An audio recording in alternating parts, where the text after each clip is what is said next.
السلام عليكم. فيديو اليوم هو الفيديو الثالث من سلسلة المهمات. إذا ما تعرف شيء عن السلسلة، هي سلسلة أسوي فيها فيديوهات، وكل فيديو أسحب ورقتين من هذه الأوراق يكون فيها مهمات لازم أسويها بنفس اليوم. إذا تبي تشوف الفيديوهات اللي سويناها تلقى الرابط موجود بصندوق الوصف. يلا نبدأ نسحب أول مهمة ونشوف ايش راح تكون.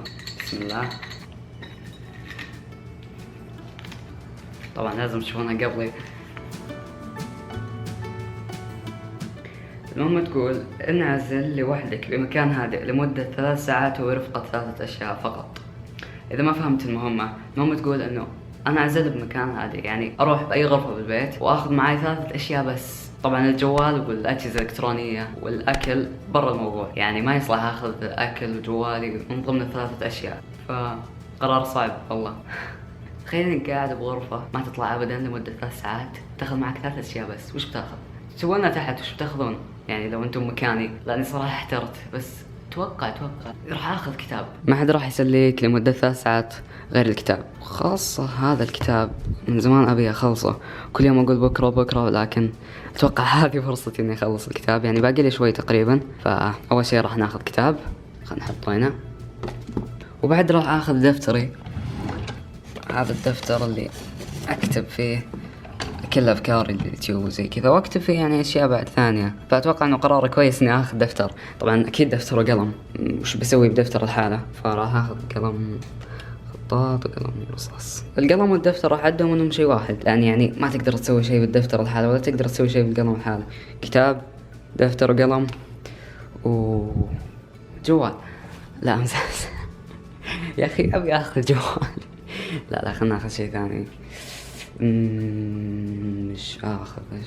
طيب انا بقعد بمكان واحد لمدة 3 ساعات، ما راح اطلع، فلازم اخذ شيء استفيد منه. اخذنا كتاب، اخذنا دفتر كمان، مش ناخذ؟ اخذ ذلك؟ لا اتوقع اني راح اخذ هذولي، لاني بقعد 3 ساعات فلازم احرك جسمي شوي واستفيد منهم يعني. فخلاص هذه 3 اشياء اللي باخذها: كتاب، دفتر وقلم وهذولي. فمستعدين نروح المكان؟ صراحة ماني مستعد.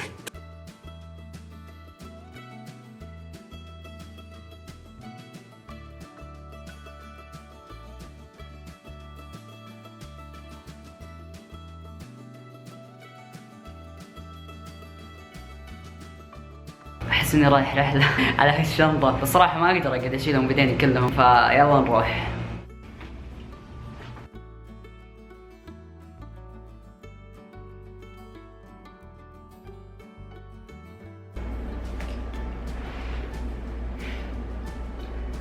ماني مستوعب اني بقعد كذا 3 ساعات.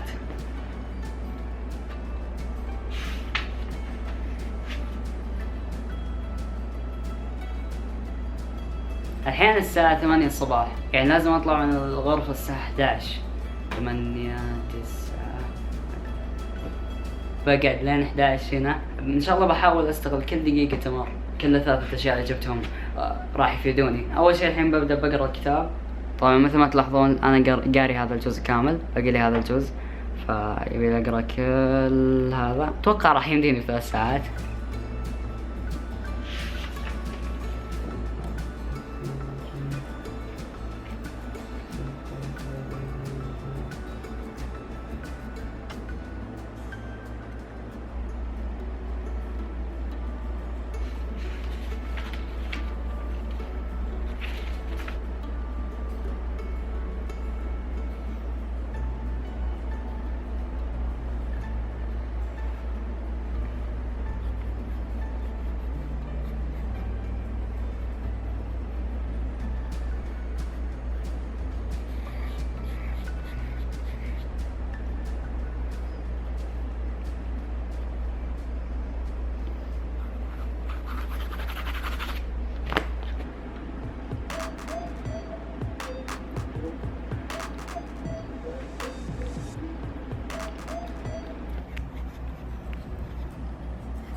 أخيرا خلصت 3 ساعات. صراحة أنا خلاص بديت ملل، أبي أطلع. من جد أبي أطلع، وأحس إني عطشت بعد كذا. مع التفكير الواحد يعطش، مش ذا المعلومة. على كيفك. بس لا بجد والله عطشت، فخلاص باقي دقيقتين كذا وينتهي الوقت. فيلا الحين نشيل أغراضنا. وكذا نكون انجزنا المهمة الاولى.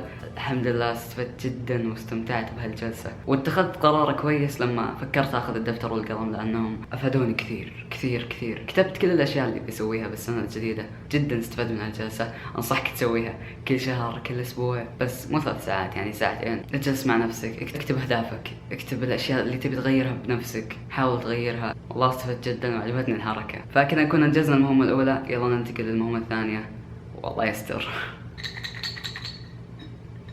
هذه المهمة الثانية، بسم الله.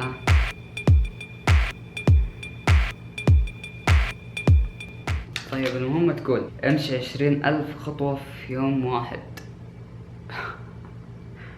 لحظة ما استوعب، بقرا بهي.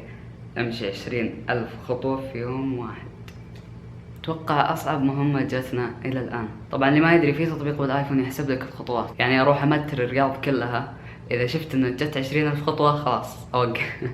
الله يعين. هذا البرنامج اسمه صحتي، موجود بأجهزة الآيفون، يعني هو تطبيق موجود أساسا. مشيت اليوم 800 خطوة، لكن بحذفها عشان أبدأ من جديد، فخلاص الحين يعني 0، ما مشيت ولا خطوة.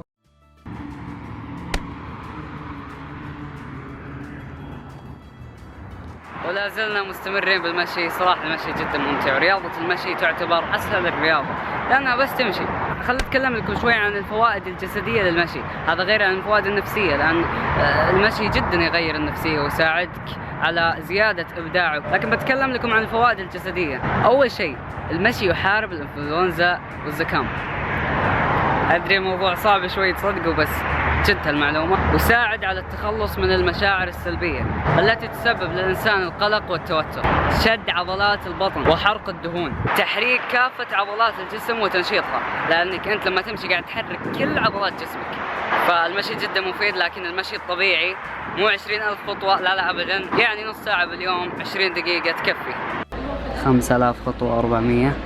لازم نجي ستاربكس ناخذ طاقة شوي نكمل.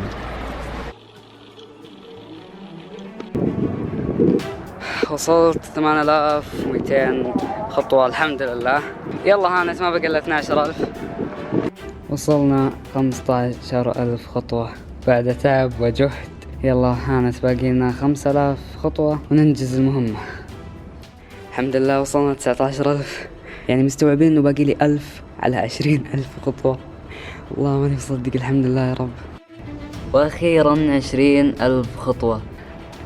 الحمد لله وصلت 20,000. احس اني حققت هدف. الحمد لله يا رب.